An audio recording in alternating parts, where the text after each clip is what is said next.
Herkese merhaba arkadaşlar, ben Yiğit. Herkese merhaba arkadaşlar, ben Yiğit. Bugün sizlerle birlikte Kopek oynayacağız. Şöyle Kopek oynayacağız dedim de EDS yapacağız bugün. KP ile şöyle göstereyim. Gümüş kurşun çıktı 7 günlük. Kırıldı, hep kırılıyor zaten. Bakın gene kırıldı, gene kırıldı, gene kırıldı.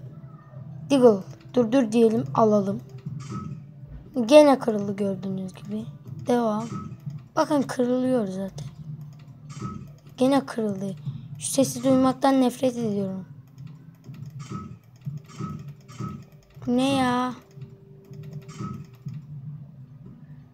Sonraki adım. Hadi. Durdurmayacağım.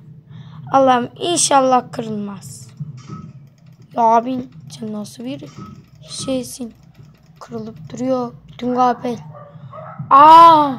Mavi takım mı lan bu? Uş Christo Cooper, ben bunu durdururum. Tamamdır. İşte karakterim de oldu mavide. Ya. Bugün gördüğünüz gibi 6 sayfa hediyem vardı. Hediye sayfasını 7 sayfaya yükselttim. Böyle Christo Cooper çıktım. Yani daha fazla KP'ye harcamayacağım. Gidiyor zaten. Ya.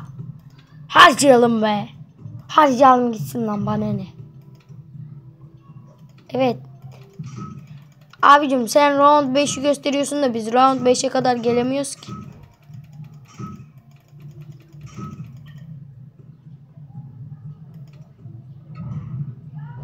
What? Kalmadı. Ya.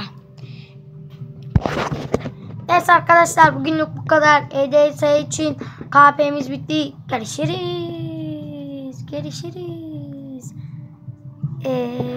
Bir saniye.